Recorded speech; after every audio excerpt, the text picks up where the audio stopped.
Hey, how you doing out there? Welcome to another edition of Top 10 Worst Of. List the top worst of list anywhere in creation. I'm your host, Ali to Booger. And today's show will be delving into a very high visibility, crucially important top 10 worst list topic, one of the best I've ever brought to you. Before we get into that, I've got, some obligations that I'm obliged to indulge in. Number one, some disclaimers. I am taking a leave of my senses, to put it delicately. The Elvis has left the building. I'm 23 cans short of a 24 pack. So therefore, because of that, I can't be trusted or relied upon. Any of the things that I say here could be just the musings of someone, who shipped is lost at sea.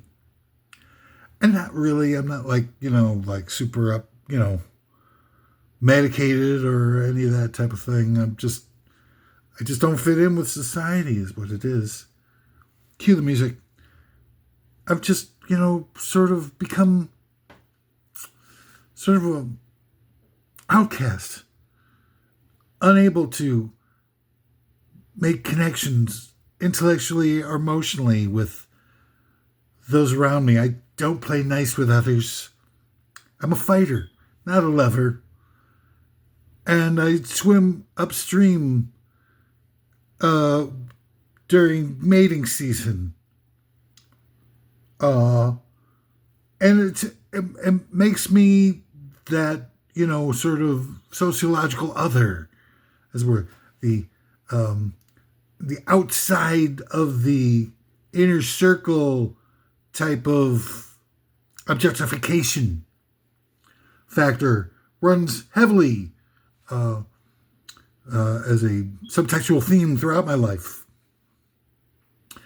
That's what I mean by taking leave of my senses. Not really in terms of like empirically analyzing my behavior and the rationality thereof.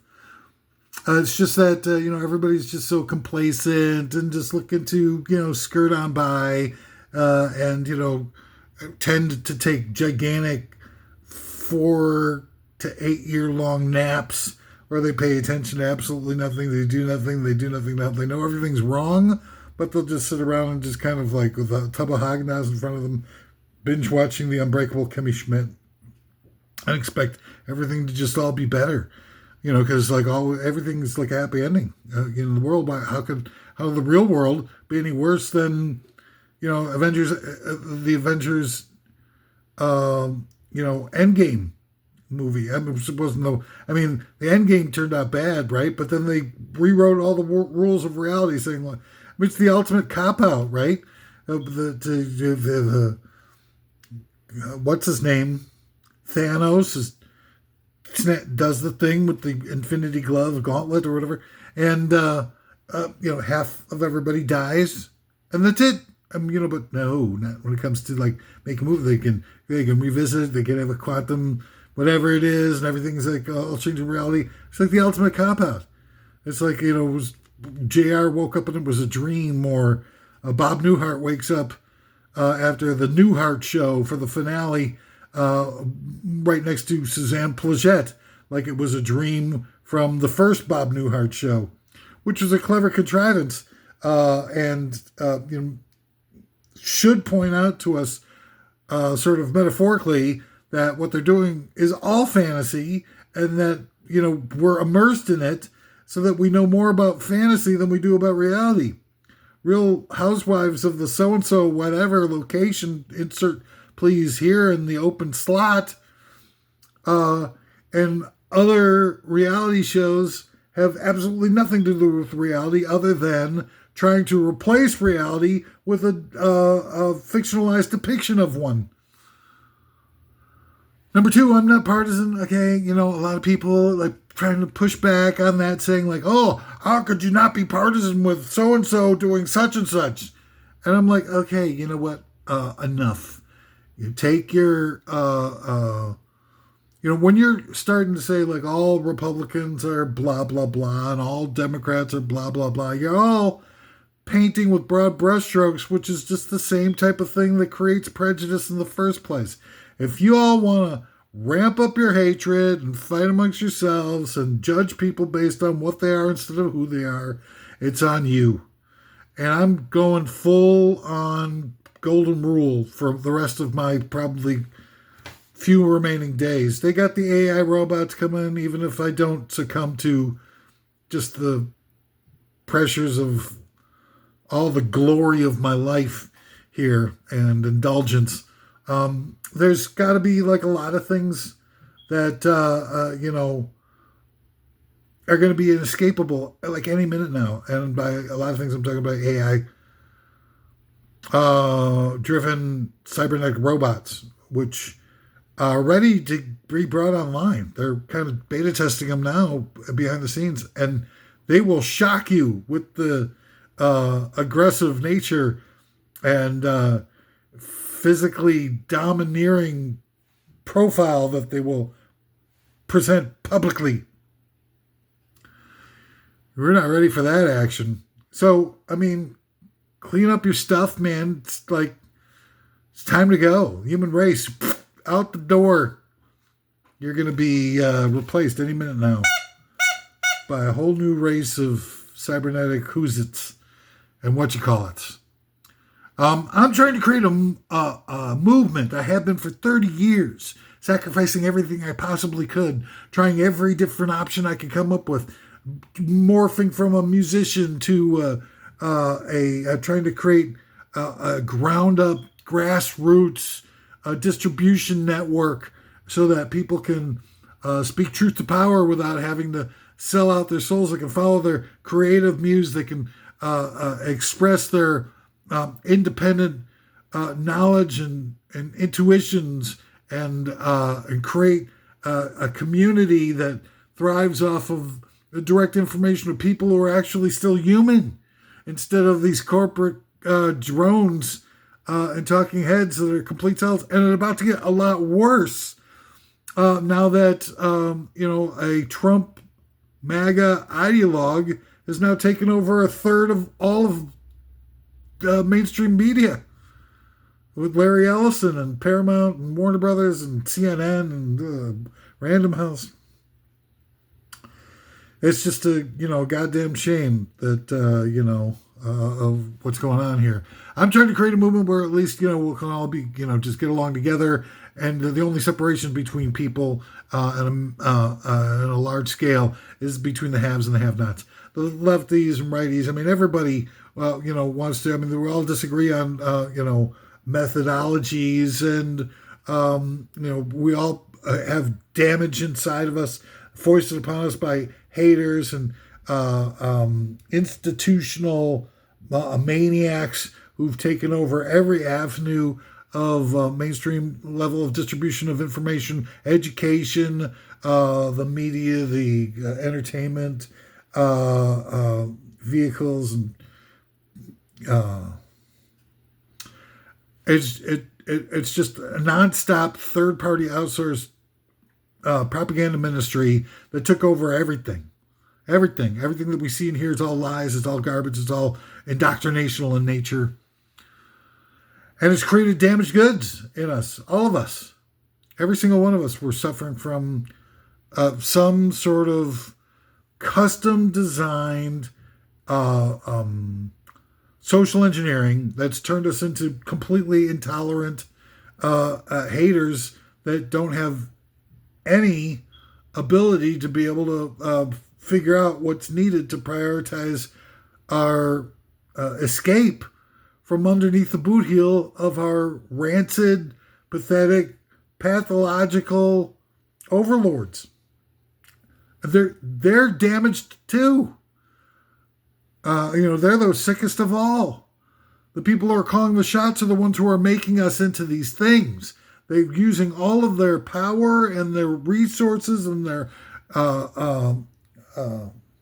unilateral stranglehold grip on the objective truth to destroy us, to ruin us, to make us to the point where we can't, or have the national average reading level of a fifth grader, where everybody's just consumed with hatred for people. And even, like when the right-wingers have every aspect of power, education, economy, politics, Supreme Court, every aspect of everything is in the control of the ultra-right-wingers now. And yet, all the ultra-right-wingers are pissed off as hell. How do you reconcile that? 400 million frickin' guns privately owned in this frickin' country. God damn it. Now you want to have a second civil war. Jesus Christ. They're even making movies trying to prompt us to have a civil war called like Civil War. And they're showing us how to do it. And we're just kind of sitting around like thinking like, that's random. That's not, it couldn't possibly be organized effort to try to do something like that. Like they're having Dennis Quaid's Reagan movie released right before the vote in 2024.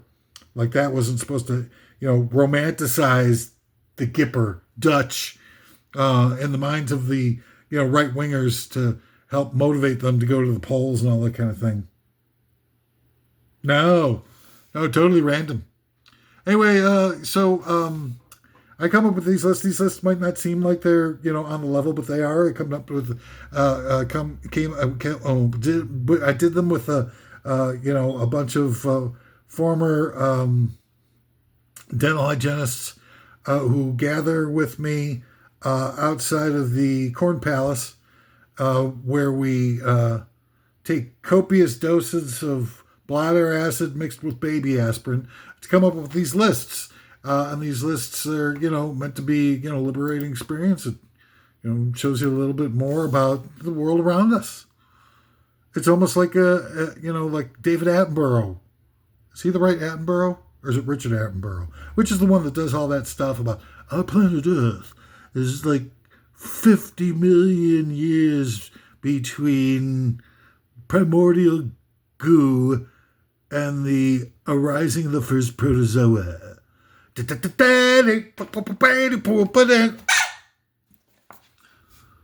All right, so today's list. Oh my God, what a list! Oh, I just don't know where to begin. Come on, everybody. Top 10 worst real life people that would make great Bond villains.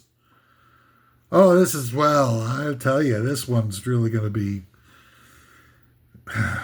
I pray, very short. All right, number 10. Top 10 worst real life people to make great Bond villains. Iggy Pop, right?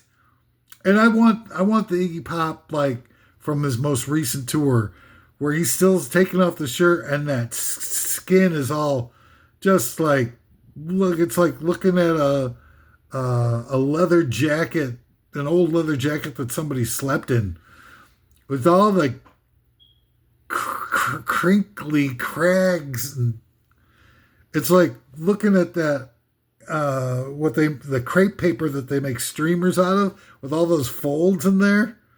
That's what his skin looks like. I want that. Iggy Pop comes out like, "No, Mr. Bond, I expect you to rock." I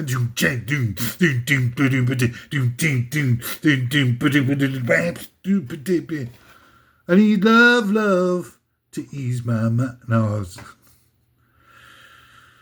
trying to do Lust for Life, but it's morphed into Can't Hurry Love.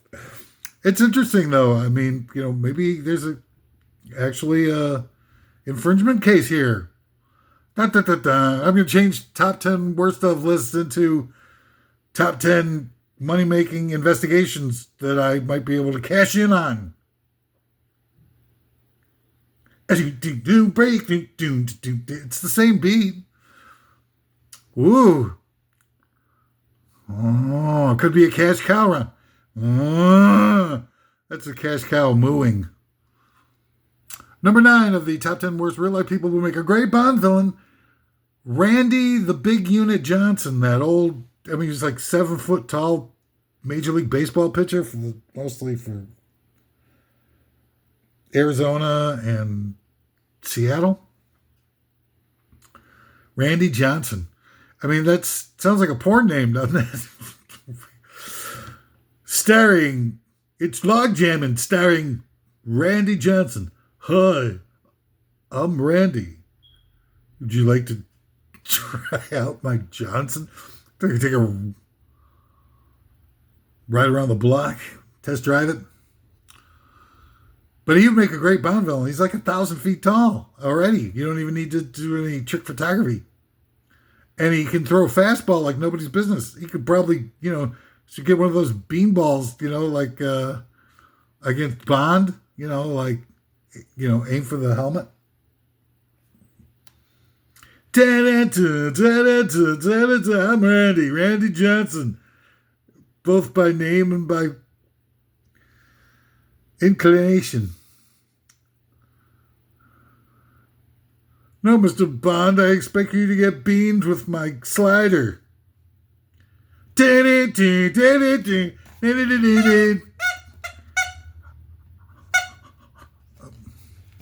Number 8, the top 10 worst real-life people to make great Bond villains. Jenna Bush Hager, right? Let's go through the pedigree.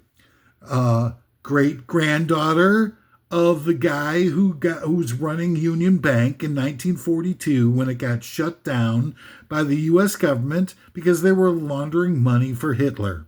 And this is the guy the real despicable, creepy Bush who started all of that nasty, the skull and bones stuff and the killing of the Kennedy masculine children. And I feel he was one of the titular figureheads responsible for converting the United States into a surreptitious, ultra-right-wing, white power, fascist shadow government. And then, of course, she's the daughter of Bush Jr. And, everybody loves Bush Jr.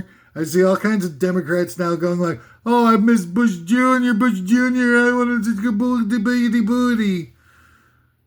He marries a lady who killed her, I think it was her ex-boyfriend, who was driving a Corvair, right? So the Corvair's got that weird third headlight in the front in the middle of the night, supposedly, I think, if I remember correctly, and sideswipes the car and kills the freaking guy. No big whoop there. Somebody who almost got choked to death by a pretzel. Everybody's like forgetting, I think, also that the guy also murdered 1 million people by lying to the American public in order to justify an unjustifiable war. Just lied to us and killed 1 million innocent non-combatants. That was cute though, kind of like jumping around going, look, hey, how you doing, buddy? Hey, how you doing, buddy? Mind if I kill 1 million brown people while we're, during the 7th inning stretch at the baseball game? I am at a baseball game. I'm with Ellen DeGeneres. Ellen DeGeneres, do you eat any babies lately? Of course I did, Junior. I'm Ellen DeGeneres. What do you think? What do you think I've been up to?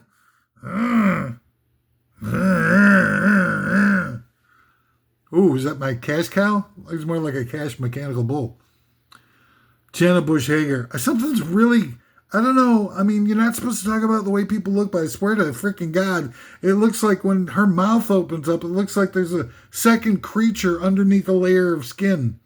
Most of the lizard people, like the Jared Kushners and the Benedict Cumberbatches of the world and all the, Mark Zuckerbergs and all the real lizard people, just kind of like you can see that the clamminess and the greasiness and something evil around the eyes and the high cheekbones and something like that could give away that they're not really human.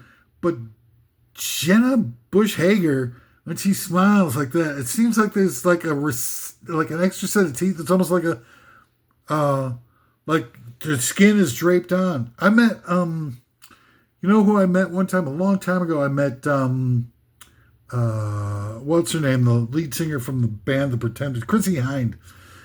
She looked like just a giant drape of skin had been draped over a skeleton. And it was a little spooky. But I was a little slow on the trigger. I could have, I might have had a fun night that night when I met her. I got her one-on-one, and I was like, the usual sort of underwhelming point of attack performance, as per usual. But yeah, getting her, seeing her up close was scary as hell. It did. It looked like she was like just a slab of skin thrown over the top of a skull.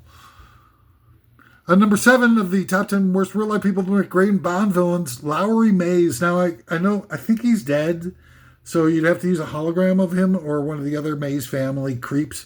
But this is the guy, the Mays family was responsible for Clear Channel. And Clear Channel is the people who not only invented Rush Limbaugh, but they put all these right-wing ideologues and brought out 75% of the major market radio stations on the, sort of were freed to do that by Bill Clinton's signing of the Telecommunications Act of 1996.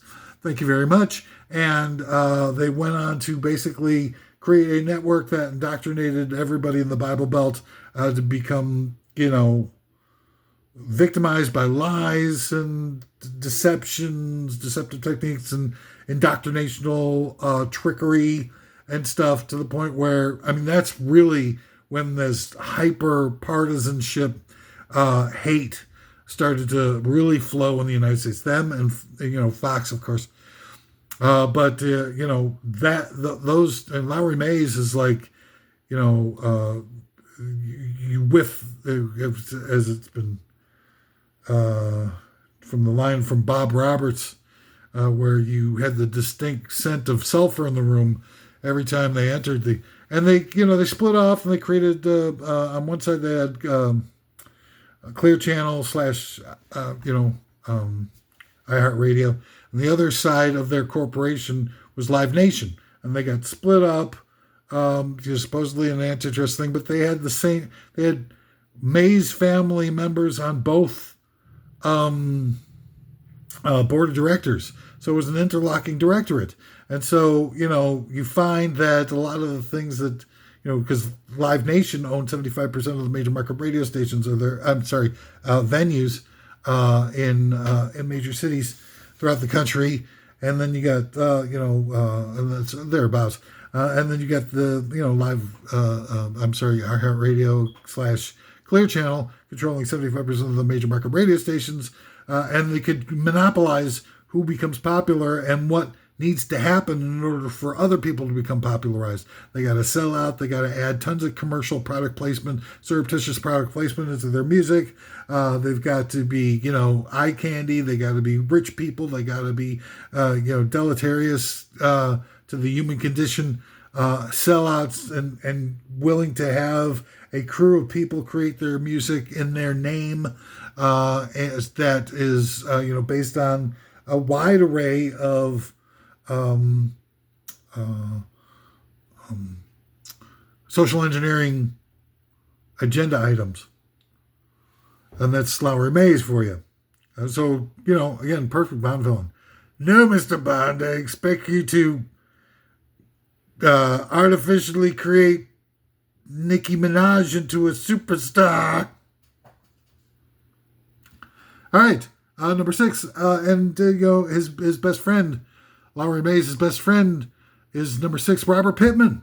Robert Pittman was the guy who, was the head of MTV when it destroyed a couple of generations back in the 80s and turned them into a bunch of surface-minded milquetoast phonies, and helped turn music into nothing more than a banal, uninspired fashion show.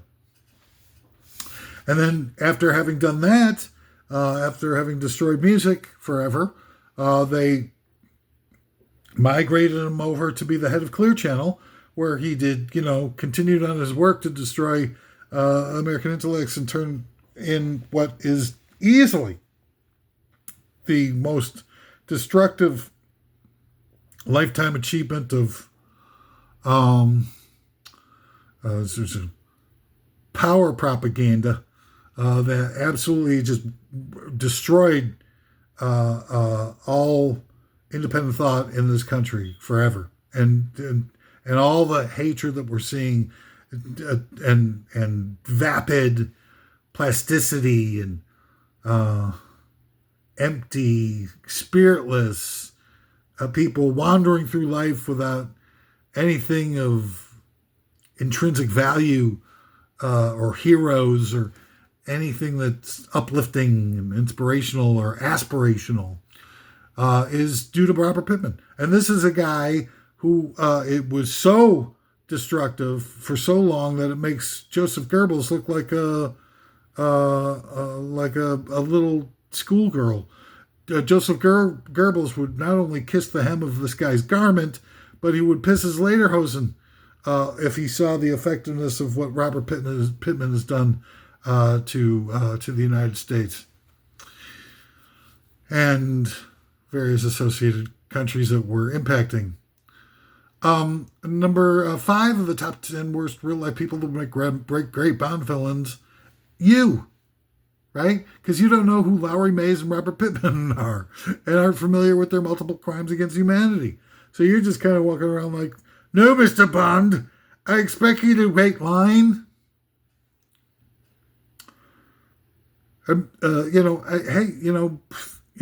Mail in your whole life. I don't give a rat's ass, really, at this point. If you're going to do it, just do it and get it over with.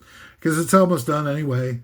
And you're going to have these, even if I'm wrong about the AI robots coming in any minute now and replacing the entire human race and sending us off to death camps to exterminate the 8 billion people. They're never going to pay 8 billion universal basic income checks every year. Are you kidding me? Are you looking? Are you seeing what I'm seeing? These billionaires, do you think they're going to pay anything? No freaking way. But even if they don't, what are we going to do? What are we going to do in this world going forward where the billionaires have got, not only do they have a stranglehold on everything already, but the rapid ascension of the consolidation of wealth and power is unstoppable now, and it's growing so rapidly that there's no way to be able to keep up with it. It's just like a star chamber of billionaires deciding everything in the world. The Dark Enlightenment will come true. Everything that the Dark Enlightenment people have been working towards will be inescapable. And we won't be able to do anything to do about it. And Elon Musk will go like, I need to have 12 billion people in my sex orgy. And everybody will be like, okay, sir, whatever you need, whatever you got it. I mean, it's going to be profane. And it's going to be disgusting of some way, shape, or form. And they're not going to have any way around it, not any way to get out from under it. It's going to be like nonstop eternal torture for every remaining human being that there is on planet Earth. And it will be global slavery. At best, that's the best outcome that we can. At least we'll still be alive in case there's some sort of, disease or something that wipes out the ruling class. Maybe something like that happens when we get to, the human race gets to survive, but it's unlikely. It's super unlikely. It's the billionaire to one shot. Number 4 of the top 10 worst real life people that make great Bond villains, Paris Hilton's got to be in the mix here, and not necessarily because of how intrinsically evil and hateful what Paris represents, which is astronomical, but the fact is that she was one of the progenitors of this type of thing, right? I mean, Paris Hilton kind of was like the served as the mold for the Kardashians and for the Real Housewives of the Beverly Hills and all this lowbrow garbage that people become all caught up in for some unfathomable reason. Number 3 of the top 10 worst real life people to make great Bond villains, the Wizard of Oz Scarecrow, the guy with the brainless guy. Also a template for what, became the prevalent, domineering personality type in the United States. Brainlessness. You freaking bonehead. Number 2 for the top 10 worst real life people that would make great Bond villains, Rambo. I mean, here's a guy, that all he does is kill off brown people, right? I mean, at this point, it's like, sure, he went after Murdoch, but that was after he'd killed, I think, 173, something like that, brown people on screen in Rambo 2.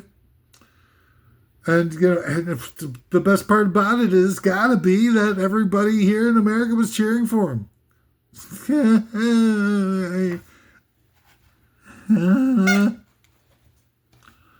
And number 1 of the top 10 worst real life people to make great Bond villains is Hillary Clinton.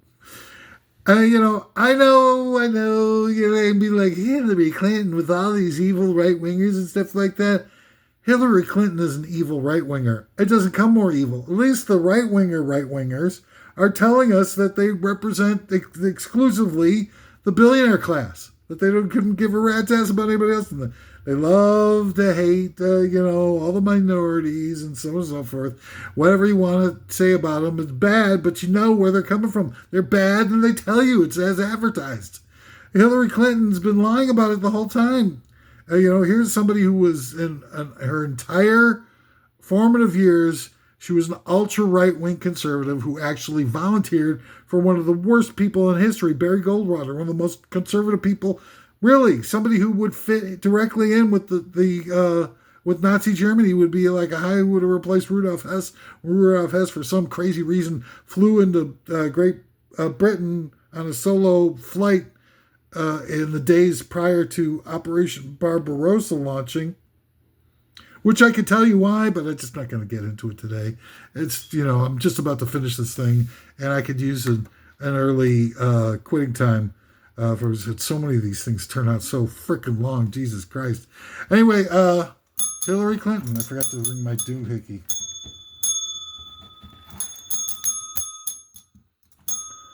Thanks for all that national health care that you destroyed, Hillary.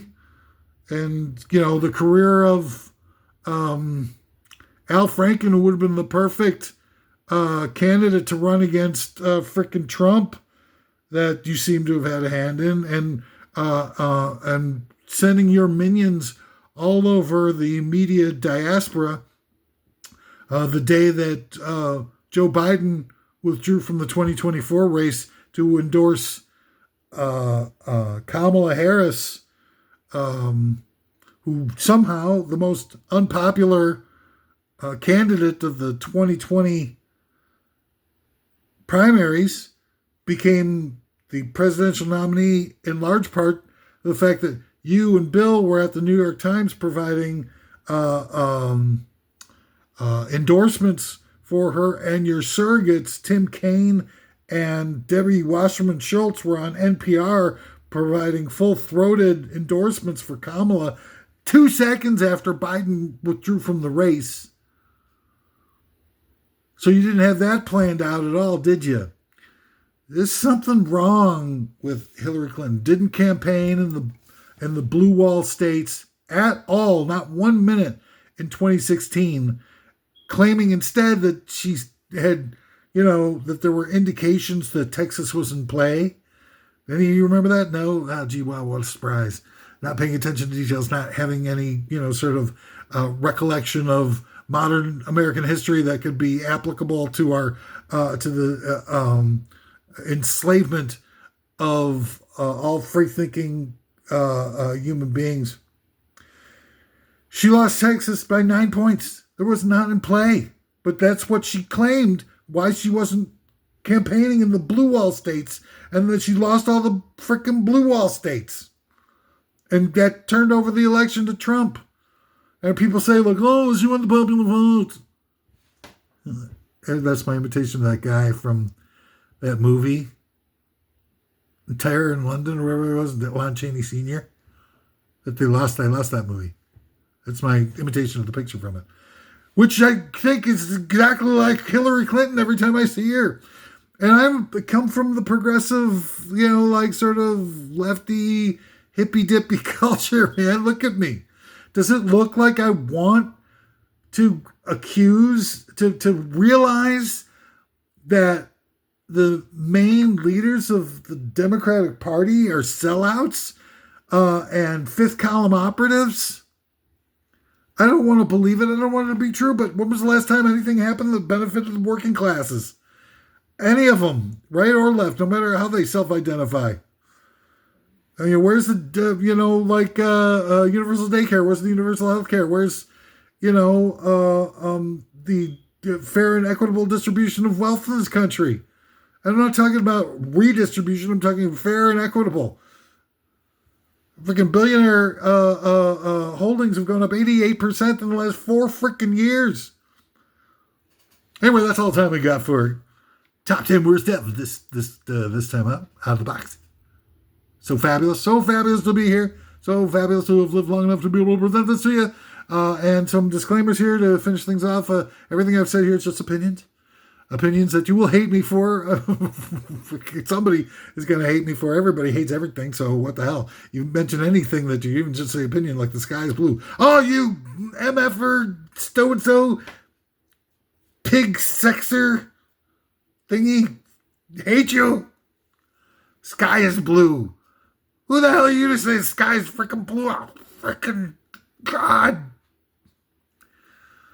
These aren't my own, really I'm not coming up with the stuff on my own. It's just stuff that's sort of floating around in the ether, man, that I'm just channeling. Just channeling this stuff. I don't know what the hell's going on. I read, I'm quiet, I reflect, and I come up with this stuff. I don't know where it comes from, so I'm not going to blame myself or take any credit for it. And those of you who hate me for speaking my mind or trying to be honest and trying to help people, it's out from a place of love. I guarantee you that I got nothing in my heart but love.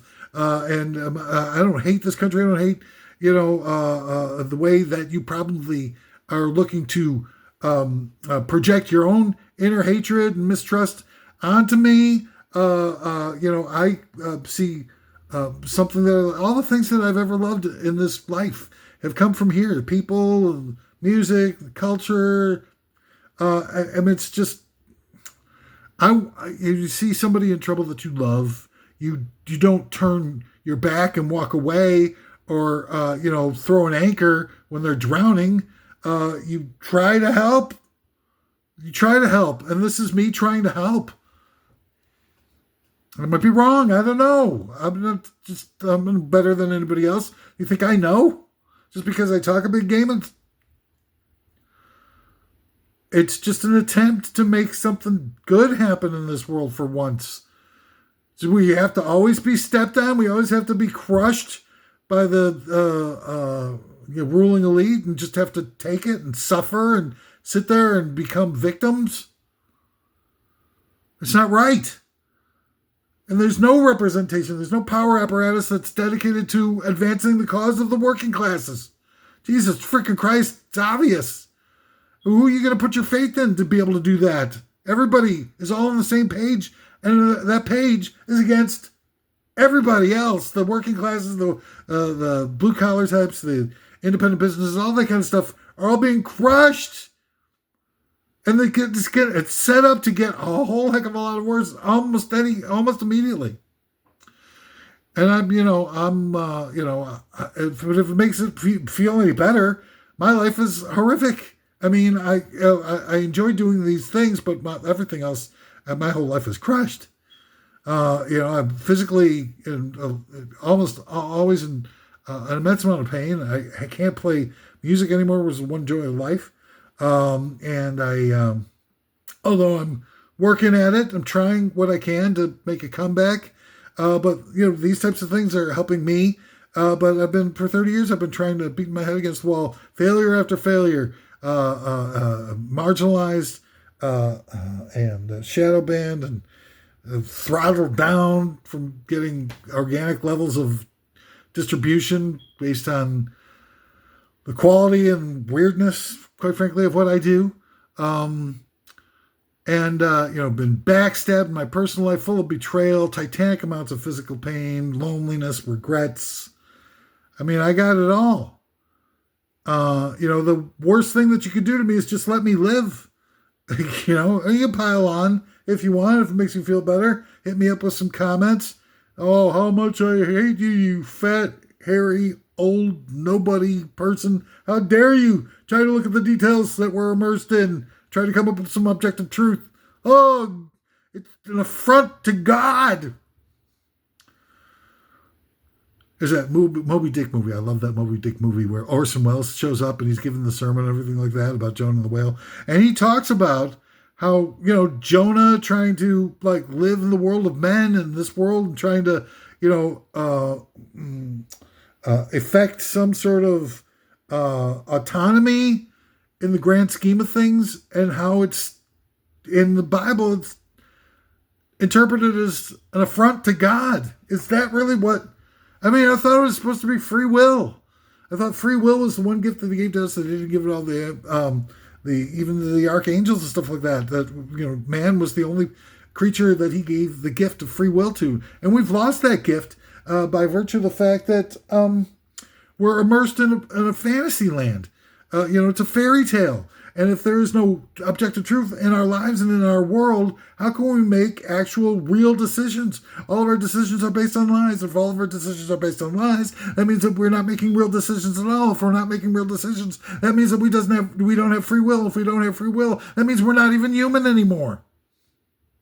Anyway, that's what a pleasure. Like I said, what a pleasure it's been. I continue to try my best to be there for you in the collapse of humanity, the human race, and the world around us as we become subservient in who knows what ways, horrific though they might be, to the AI, our AI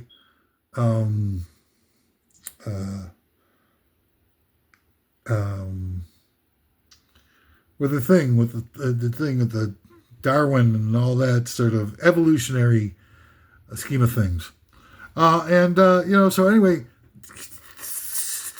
smash the freaking like button. What the hell are you waiting for? That's all the time I got. Thanks for tuning in. It's been a real pleasure. And we'll see you next time. And let's try to get through this mess together.